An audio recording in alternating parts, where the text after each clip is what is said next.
the beginning of Acts chapter 1, and that is the fact that Jesus has come to have resurrection appearance with his disciples. And according to verse 3, we are seeing that he has actually been with them for 40 days. So there is a 40-day resurrection appearance that is going on in our passage in Acts chapter 1. And after the 40 days, of course, he ascends, gives them instructions, and ascends. So this was a 40-day seminar where he's revealing himself, and they come out of that seminar, out of that time with him for 40 days, absolutely convinced he is resurrected from the dead. There was no way to persuade them otherwise because they had experienced him. And after the 40 days, he ascended, of course, to the right hand of the Father, and they were waiting in Jerusalem for the outpouring of the Holy Spirit, which would take place in Acts chapter 2, verse 1 through 4, where Jesus, the Spirit of Jesus, the Jesus who ascended, would now come and descend to literally fill them with himself. And so the reality of Christ, the physical Jesus from the outside, has now become the reality of the Christ inside. And they are absolutely moved by them. And all of the book of Acts flows out of the power of the Spirit that has come to live within them. In between that time, when they are in Jerusalem waiting for the outpouring of the Spirit, they are, according to Luke, the end of Luke's gospel, they are in the temple. They are rejoicing and praising God and witnessing and telling of the resurrection of Jesus. And they are in the faces of the leadership of Israel, saying, we win, you lose, Jesus is raised from the dead. And as that is all taking place during that probably about 7 to 10 days that they are waiting in Jerusalem for the outpouring of the Spirit, Pentecost, to take place, they have this meeting. Now, the meeting is actually the first recorded business meeting of the early church that we have. And these are the minutes. And there are 120 of them, you'll note in verse 15. In those days, Peter stood up among the brethren. The company of persons was in all about 120. And he said this. So Peter is kind of emceeing the meeting, and he is addressing the crowd of 120. And the issue at hand is to replace Judas. Judas, you know, by this time, as Luke is going to describe to us, he is dead, he has hanged himself, and he is gone. So the issue of Judas and his life, that's over. Now the issue for the early disciples in this upper room scene is we need to replace Judas. Peter is going to base this on two things. One is the fact that they've been into prayer in verse 14, and the other is the fact of the scriptures. And there is given to us a bold statement in verse 16 as Peter begins to conduct the meeting. Peter turns to the group in verse 16 and says, brethren, the scriptures had to be fulfilled, which the Holy Spirit spoke before by the mouth of David concerning Judas, who became a guide to those who arrested Jesus. Now, he gives us great insight. And the purpose, of course, I believe that the purpose that Luke has put this in the account, in the Acts account, is that we are getting insight into how the early church thought. In other words, how did they feel about things? How did they operate? How did they view things? What was their theology? And the issue that we had dealt with the last time I had the opportunity of sharing was out of verse 16, which is we get their view of the scriptures, how they felt about the scriptures. And it's amazing that evidently the early church, they believed that the scriptures was backed up by the sovereign hand of God, which is the opening statement that Peter makes. The scriptures had to be fulfilled. That the scriptures is not just ordinary writing. It is not just historical account. It is not just some philosophy putting down on paper. It is actually the speaking of God and is backed up by the sovereign hand of God himself. In fact, Peter goes on to say the scriptures which had to be, must, backed up by the sovereign hand of God, be fulfilled, which the Holy Spirit spoke. So the early church believed that the writing of the scriptures was actually spoken by God. So what you've got is Luke goes, Peter goes on to quote two scriptures that he is referring to, which is found in verse 20. And he says those scriptures were not written, they were Psalms. They were not, while they may have been written by David, they were spoken by God. So we get this insight into how the early church felt about the scriptures. Now, he goes on from there to talk to us about Judas. And you'll note at the end of verse 16, he says, the scriptures was concerning Judas, who became a guide to those who arrested Jesus. Now he continues that into verse 17 about Judas. And he says, for Judas was numbered among us and obtained or was allotted his share in this ministry. Now he's gone from giving us insight how the early church felt about the scriptures. Now he's come to give us insight into how the early church considered the issue of ministry. So we're getting a view of biblical ministry here. When you look at the the end of verse 16 and verse 17, you will notice that he's setting up a contrast, if you please. On the one side, he is painting a picture of how Judas treated Jesus. And on the other side, he's painting a picture of how Jesus treated Judas.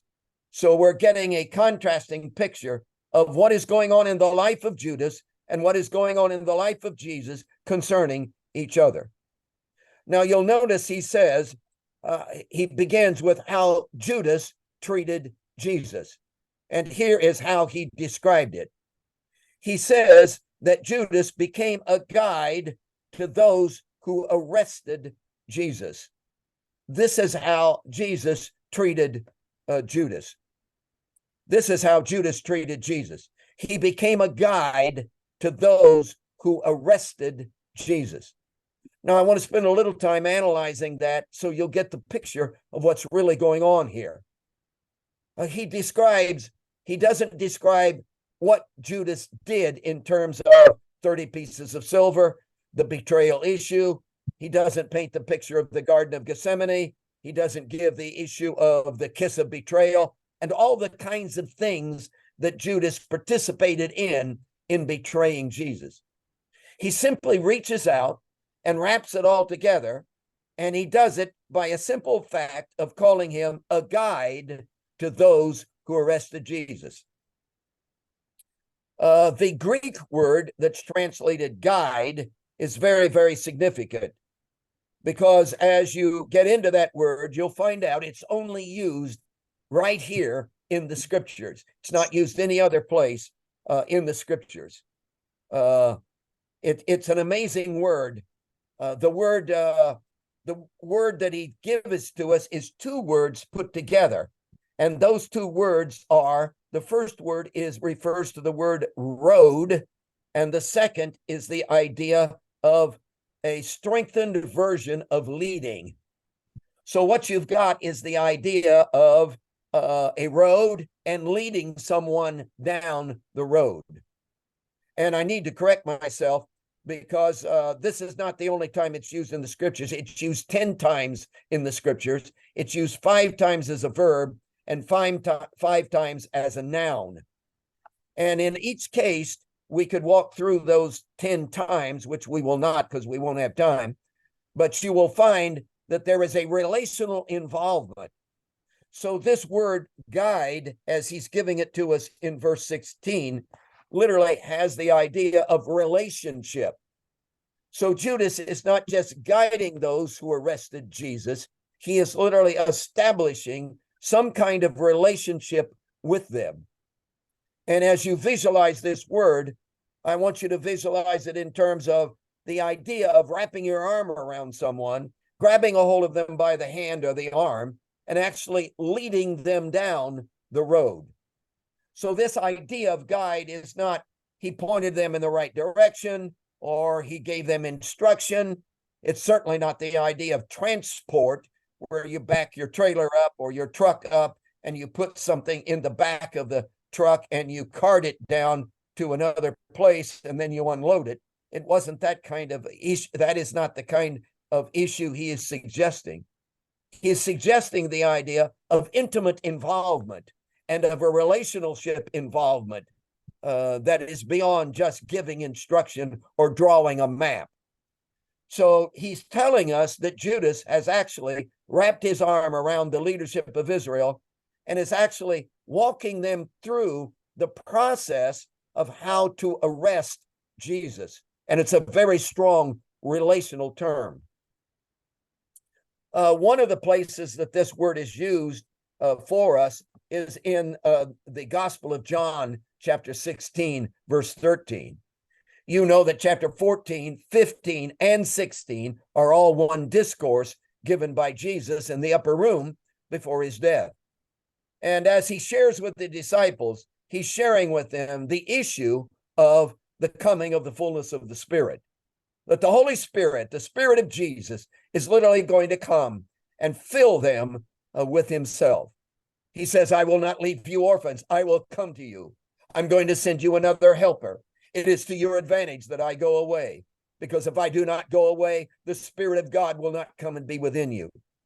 See, the disciples could not fathom how they could live possibly without Jesus. And yet he kept talking about dying and going away, and they're all upset. And Jesus calms them down and says, guys, it's going to be okay, because what's going to come is going to be even greater than my physical presence with you. See, here I'm in physically with you, and I can only view you as from where I am.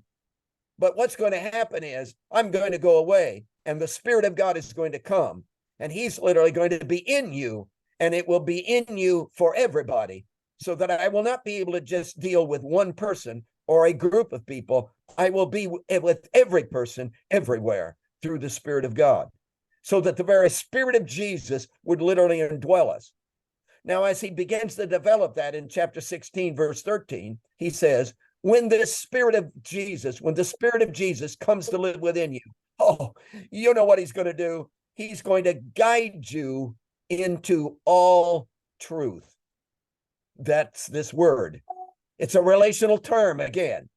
He's not just going to give you a book. He's not going to just give you instruction. He's not just going to tell you where to go or what to do.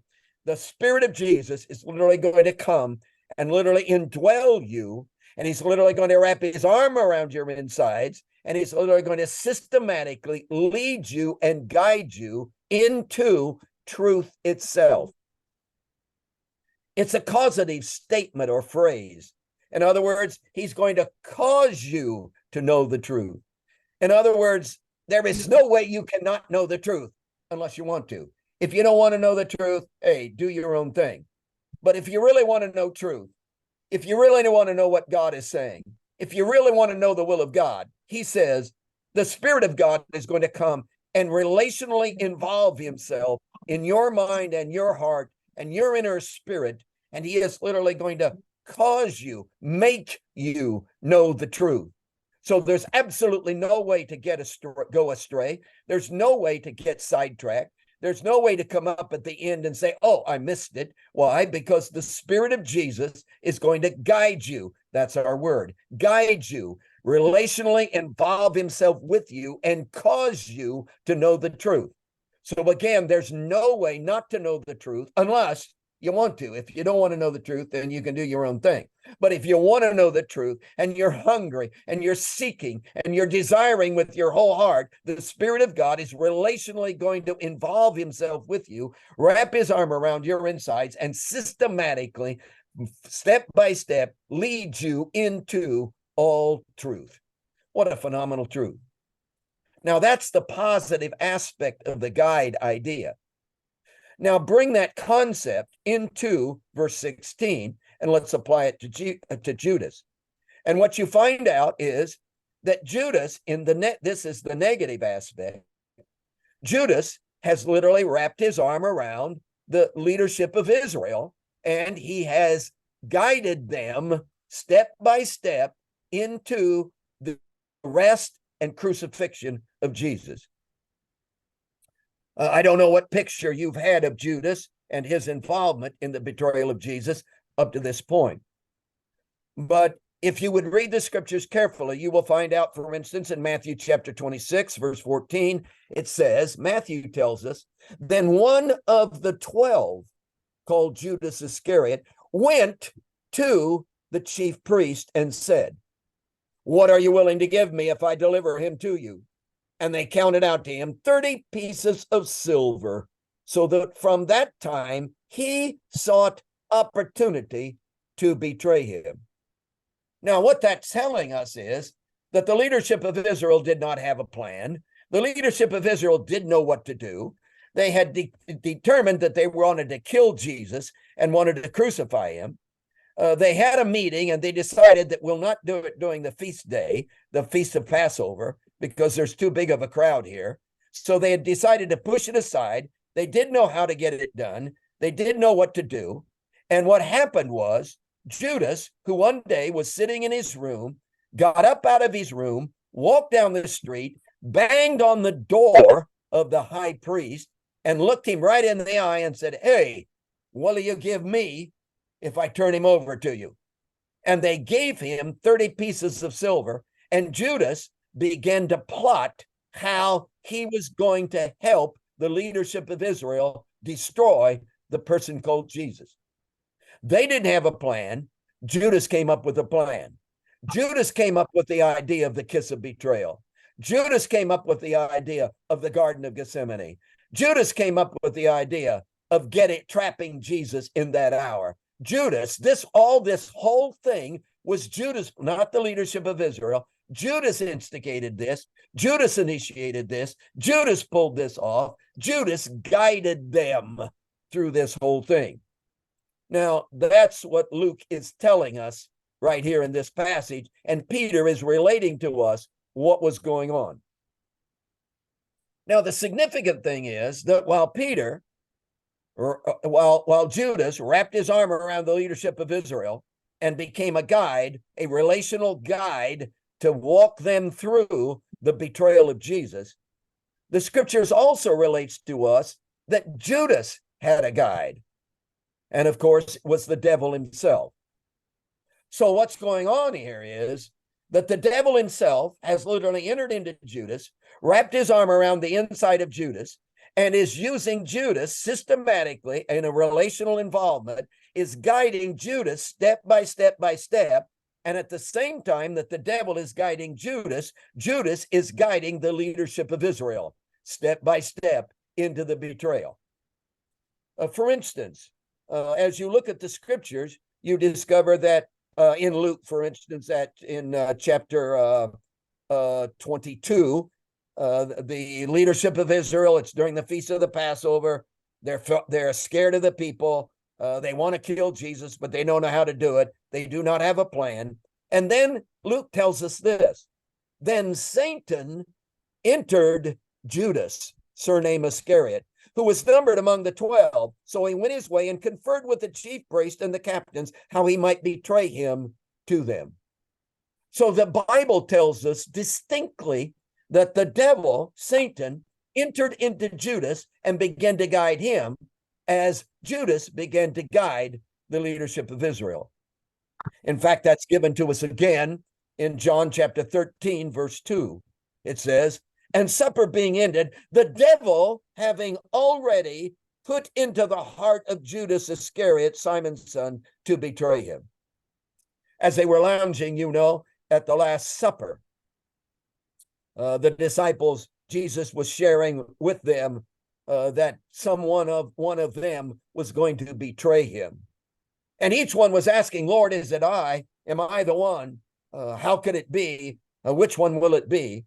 Here's what happened. Jesus answered and said, it is he to whom I shall give a piece of bread when I dip it.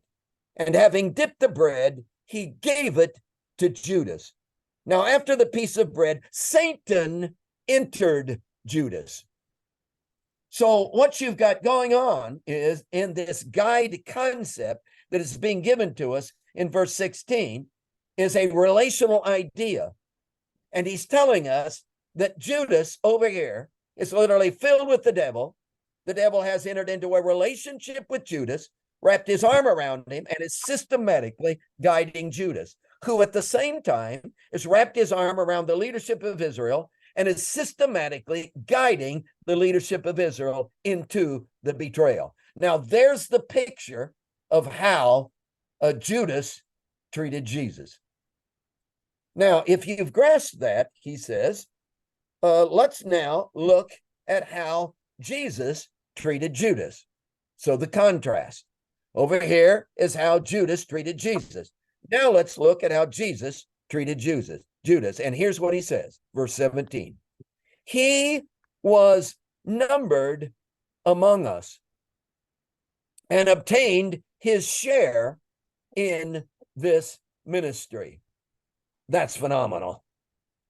If you look carefully at the word, he was numbered. That's a very significant word. Now, that's the word that's only used one time in the scriptures. You don't find that Greek word anyplace else in the scriptures. It's like God told Luke, I'm reserving that especially for you to put right here in this verse, because I want to say something very, very, very significant. He was numbered. It's a very significant word. It has the idea, of course, of being included. He was numbered among us. So it's an inclusion kind of word. It has the idea of actually being in, of actually being included, of actually being a member, not on the outside, not on probation, not showing up once in a while, but actually joining the group himself. Now, you realize that this was true with Jesus and Judas. You realize that in every list you find in the scriptures, in the Gospels, the list of apostles as they were chosen, you realize that in every single list, Judas is included. So he's there. You realize that in the choosing of the apostles by Jesus, that Judas was chosen just like all the rest. It's interesting to take the gospel accounts and begin to walk through and try to link together the method and the ways in which Jesus chose the disciples. And of course, you've got the Matthew idea where he went to his table. He was a tax collector and called him. You've got Jesus going to Peter, James, and John, and they're fishing and talking to them while they were fishing. But Luke gives us an overall picture of how this took place. And Luke, in the Gospel of Luke, says that Jesus went and prayed all night. And as he prayed all night, he came back early in the morning, and he had in his hand, as it were, a piece of paper with 12 names on it. Names that he had gotten from the Father and from prayer. And he stood up before the large group. It would have been the 5,000 group that he had fed. He stood up before the large multitude, and he began to call out these names. Can you hear him? Peter, won't you come up here? John, got to have you come up here. James, got to have you come up here.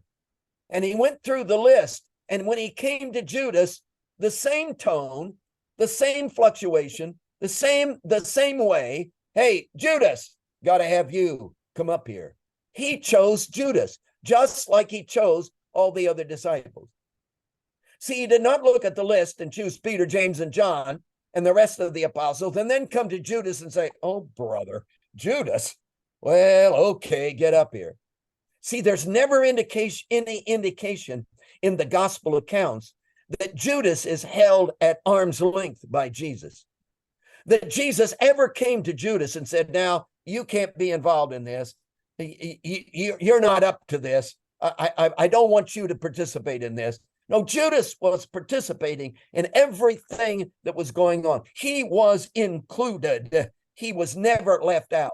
He was in all of the ministry. You know that in Matthew chapter 10, when Jesus divides the disciples up, into pairs and sends them out to minister so that he can expand his ministry. And they went out to cast out demons and do miracles. That Jesus reached inside of himself and took something of the spirit that he had within him and transferred it to his disciples. That Judas was involved in that. That Judas received that power. That Judas went out and ministered. That Judas conquered devils. That the Spirit of God through Judas literally conquered the demons. Judas did miracles. Judas was included in the ministry. Judas had the front row seat on the Sermon on the Mount. He was there. Judas was in on all the interpretations of the parables of Judas. Judas was never excluded. Judas was always included. In fact, you know from the reading of the scriptures that Judas was even the treasurer of the group. So he was an officer receiving responsibility in the 12 apostle group. So there's no indication. See, that's what he's saying here. That if you want to know how Jesus felt about Judas, he included him. He wrapped his arm around him. He brought him in. That Judas had ministry responsibility. That Judas was treated just like all the other apostles. That Judas was in. Judas was numbered among us. Now he expands that idea in how Jesus treated Judas. He expands that idea in verse 17. And he says, not only was Judas included in the group and was never on probation or set aside or pushed out, he was always included by Jesus. So not only did Jesus do that, but he obtained his share in the ministry. He obtained. Now, the Greek word that's translated obtained, or in other translations, was allotted his share, literally is lot casting language. Now, I hope I can explain this to you. It's not really difficult, and surely you'll be able to understand that what he's beginning to do now. Luke is giving the words of Peter, and Peter is beginning to use lot casting language, which is going to flow all the way through this passage and this business meeting clear to the end. In fact, it's going to be the way that they actually choose the individual to take the place of Judas. Now, some of us have looked skeptical on the idea of casting lots, that they would do that, and they missed it, and they shouldn't have done that, and they ran ahead of God. But you realize in the Old Testament, if you study the casting of lots, that God instructed consistently the Israelites to cast lots to find his will. It's in the Proverbs strongly. In fact, Zacharias, who was one of the priests, was serving in the temple. The father of John the Baptist, the angel of the Lord shows up and talks to him in the temple as he's offering incense. And the reason he was in the temple offering incense at that particular time was because they cast lots and the lot fell on him. So even the priests were involved in casting lots. Now, we know that after Pentecost, nobody ever cast lots. I get that. It was never brought up. Nobody ever suggested it. Now God speaks to us directly through his spirit in the inner heart of man. I get that. But that hasn't happened yet. Pentecost hasn't taken place. So they're going to cast lots. Now, Luke, Peter, in his speech, is literally beginning to use lot casting language. There was a whole language that clustered around the casting of lots. I would illustrate that from my culture with baseball, for instance. We play a lot of baseball, and there's a whole language that is clustered around playing baseball. Somebody will come up and whack me on the back and say, after a sermon, and say, "You hit a home run this morning." Well, that's baseball language. Hit a home run. I wasn't playing baseball when I was preaching. I was preaching, not playing baseball. And yet they took baseball language and applied it to preaching.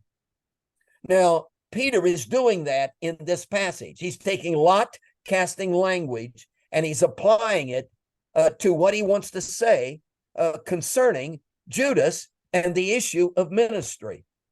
And he's beginning right here. He's going to do that several times throughout his passage in dealing with replacing Judas, but he's beginning it right here.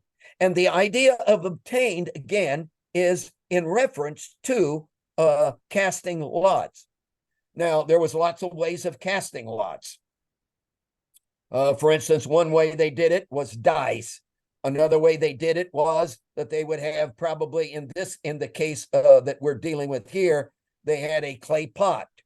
And there were two individuals that were involved, Matthias and Josephus, or Joseph rather, Joseph and Matthias. So they had two rocks, no doubt, and they put initials on each one, each rock, J and M, and put it in the clay pot, switched it around, and somebody reached into the clay pot, pulled out, and Matthias got the lot.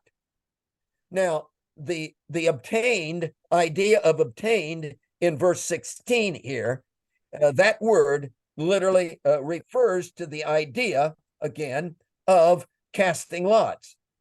It refers to, now I know Judas did not receive apostleship by casting lots. Jesus chose him after praying all night. I know that.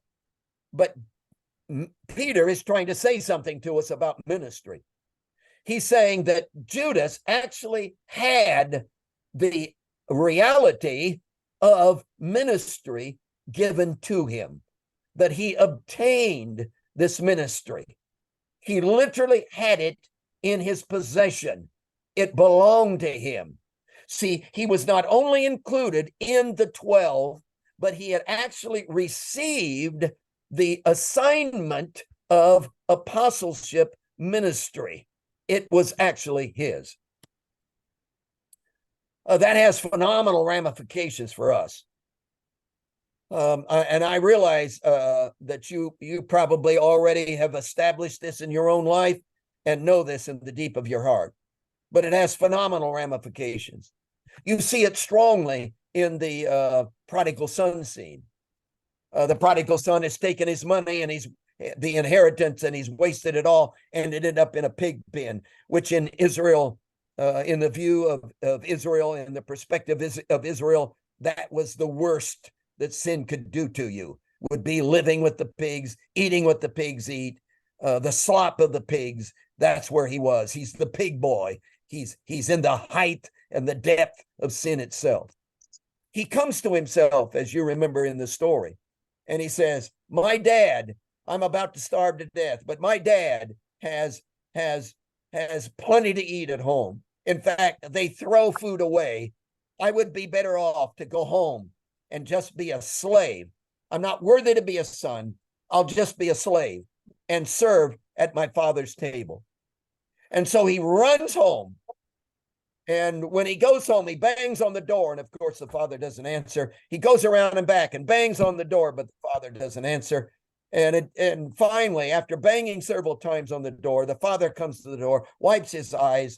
He's probably had a nap. And he said, son, I didn't know you were coming. I wasn't expecting you. You should have called. No, that's not the story, is it? What is the story of the prodigal son? He runs home and the father is watching for him from the front porch. Father runs down the road, embraces him and says, son, it's all yours. We're prepared for you. Here's the robe. Put it around your shoulders. I just got it from the dry cleaners. It's fresh. Put it around your shoulders. Here's the ring. It just came back from the jeweler's. We had it cleaned. Put it on your finger. At your room, we just dusted it down. We do it every day. We put out fresh linens for you. Everything's ready for you. Come on, son. Your place is here. See, Judas had a place. It was his. God has a place for you. He's not preparing a place for you. He has a place for you. This is already in place. I think it's absolutely phenomenal that I can look every individual square in the eye and say, you are forgiven by God. Well, how can I guarantee that God will forgive them? I can guarantee that because God is not going to forgive them. He has already forgiven them. See, you can't be forgiven today because that's already in place. See, Ephesians is so strong on this, people. Ephesians, in Paul in his writing in Ephesians says, do you not understand that God has taken everything he wants you to have and he's already spoken it into existence, and it has all come into place in the person of Jesus. Everything God wants you to have is already in place. There's nothing left for God to do. God has already done it all. He doesn't have to prepare anything. You don't come to God and he has to say, well, wait a minute, I'll have to go get that ready, because he's already got it ready. All the victory, all the power, all the ministry, everything God wants for your life, he's already got it in place. It's all yours. It's in the person of Jesus. Now, that's what he's saying in this passage about Judas. He says, do you understand that while Judas was a guide, a relational guide to the leadership of Israel, and betrayed Jesus, the way Jesus treated Judas was he included him, totally, absolutely included him in the group of apostles. And not only did he include him, but he actually gave him, the whole ministry thing was actually belonged to Judas. It was in his hands. He had obtained it. It was his. Now, I want to pull this all together with one more thing, which is in our passage. Not only was he numbered, included, and not only was it actually his, but it says he was numbered among us and obtained a part or his share in this ministry. Now, the word obtained is a lot casting language word. And the word part or share is also lot casting. And when you begin to investigate this word, it actually refers to, again, if you visualize it as a clay pot and two rocks put into the clay pot, they swish it around, somebody reaches in, pulls out, and the individual who has his initial on the rock that is selected, that is, he gets the ministry. This word part or share actually refers to the rock itself. And in other words, it's a symbol. You got to get this. It's a symbol of the apostleship ministry that Judas had. And that's the word he uses. Now, he's going to use that word again several times. In fact, if you'll look with me, you'll go on down into verse 23 and 24, and it begins to tell you how they did this, how they selected the person to replace Judas. In verse 24, it says they prayed, and they prayed, you, O Lord, who know the hearts of all, show which of the one of these two you have chosen to take the part. There's the word again, same word that we're dealing with in our verse. This actual ministry, the symbol to take this part in this ministry and apostleship, from which Judas turned aside to go to his own place or part. And that's the same word there. So he's used it two more times in verse 25. Now, if you put all of this together, what you've got going on is Jesus has included Judas into the group. There's no doubt he was one of the 12. He wasn't on probation. He wasn't treated different than the other apostles. He actually was in the group. And he actually received the actual apostleship. He actually had it. It was his.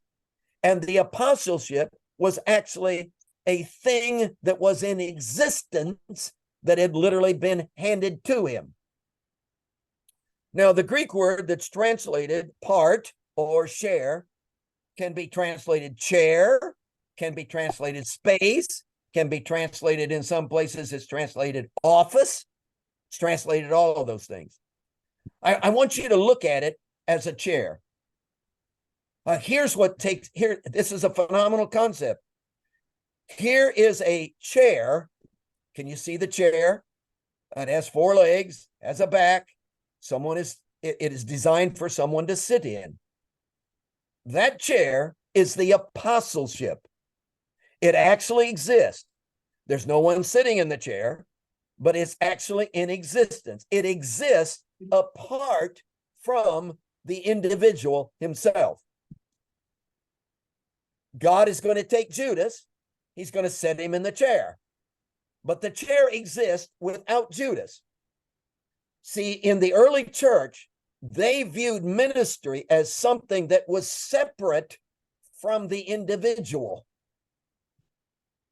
That's a very key thought. They viewed ministry as something separate from the individual himself. Now, that's a new concept for me in all the training that I've had.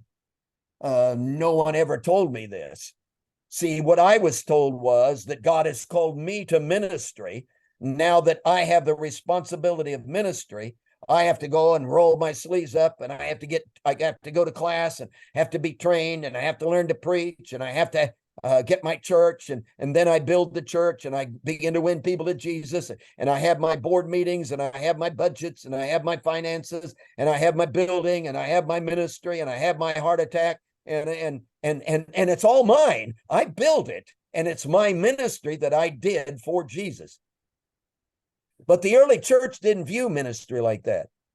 Ministry was not something I built. Ministry was something God created separate from me. And then he created me and put me in the ministry. So I don't build the ministry. I fit in the chair of the ministry that God has selected for me. Now, when you think about that, that is really radical. In other words, what you discover is that God didn't make me and then give me an assignment and tell me what to do. And I went out and did it and built something for him. God built the ministry, and then he said, he built a chair, and then he said, I need somebody who can easily fit in that chair. So legs are a little short. He's got a little hump in his back there.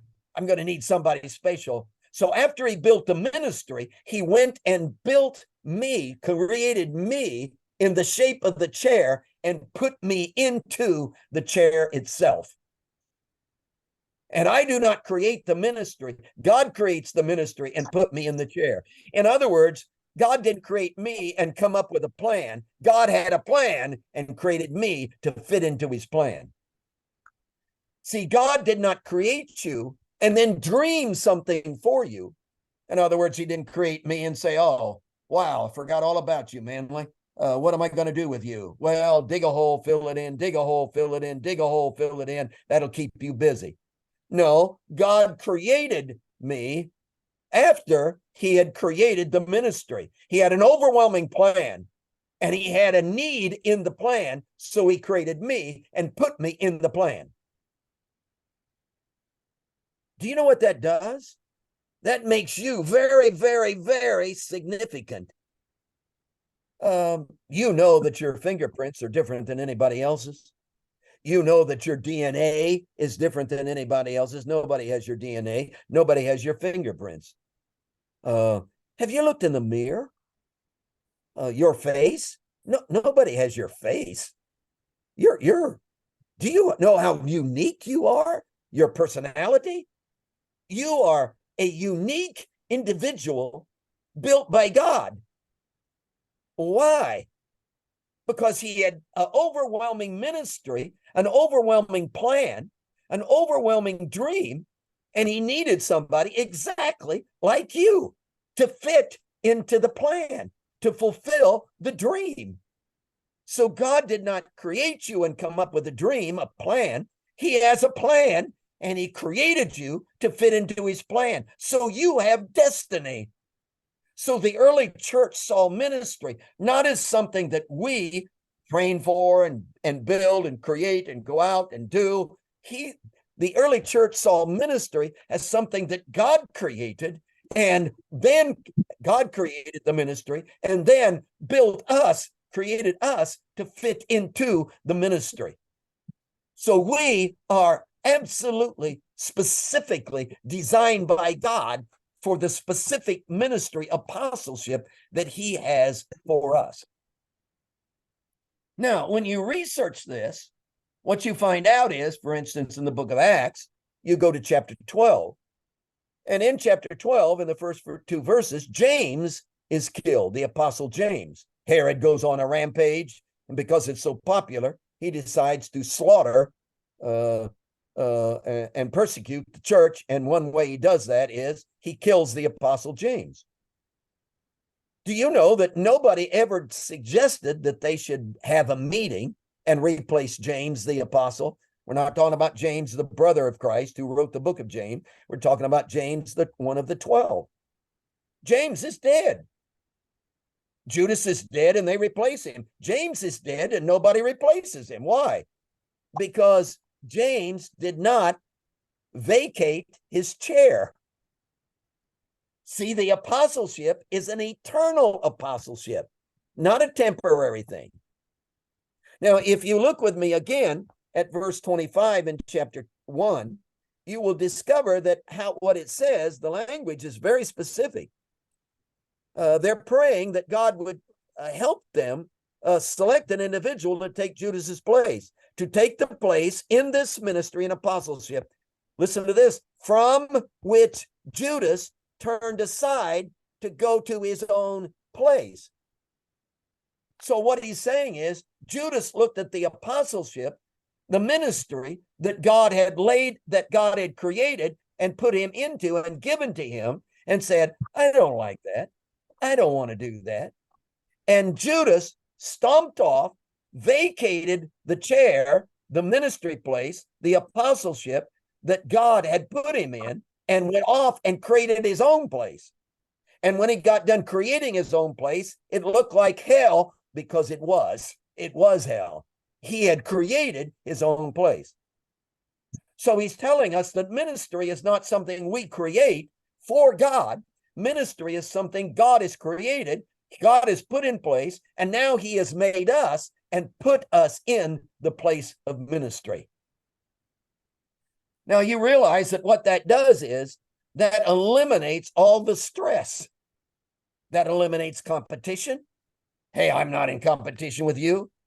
You don't have to preach better than I do. I don't have to preach better than you do. Why? Because I'm not you and you're not me. And we all have our unique. God has created us unique and put us in a chair. I don't have to sing better than you sing. I don't have to have a church bigger than you have. Why? Because we're not in competition. God has created a chair, a ministry, and he has literally then created you and put you in that ministry. And that's your ministry. He built you, he created you, he structured you to fit in that ministry. It's a unique ministry that nobody else can do. So you are a unique person with spatial definition and spatial distinction and destiny.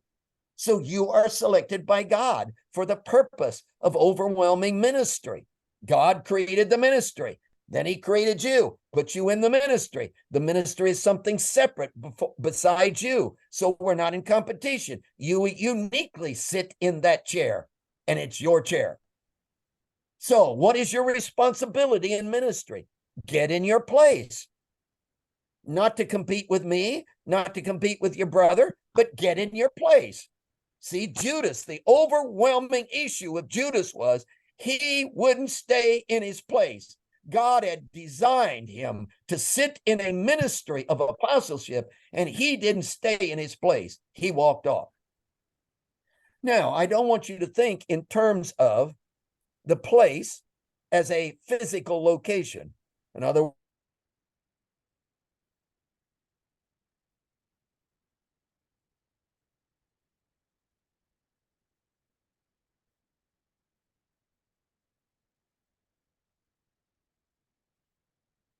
the truth of the matter is, our place is Jesus. We have been placed in Jesus, and our place is in him. So he's encouraging us to say, do you not understand? Your God has created an overwhelming ministry. And then he came and made you distinctly like you are for the purpose of being in that ministry. So would you let the power of the person of Jesus himself flow in and through you and fulfill the dream that God has placed you in, which is the place of ministry. Well, our time is up. Let me pray with you. Lord, I don't ever want to go off on my own anymore. Lord, I come up with all kinds of ideas of what we could do in ministry. Oh, we could do this. Oh, we could do that. Well, what if we did this? What if we did that? And I go run off doing, and I read this book and I read that book and I hear this, and oh, maybe we could do that here, and maybe I could do it like they do it, and I get involved in all of this. Oh, Jesus, could I come back to the overwhelming reality that you have put me, you have designed me specifically according to your plan, and that you have a ministry, an apostleship chair. You have a ministry that you had designed me to fit in. And could I just be yours? Could you flow through me in the sake of ministry? Could you take each one of the individuals that are participating in this class? Could you fill us with your spirit? Wrap your arm around our insides. And could you specifically guide us in a relational involvement of your presence and guide us into the fullness of all the ministry that you've already put in place for us? Could you take us from having to create and build and do and succeed? And could you put us into the place of, oh, your spirit and your movement and who you are within us? We give ourselves to you today for that purpose. In Jesus' name, amen. Thank you, dear brother.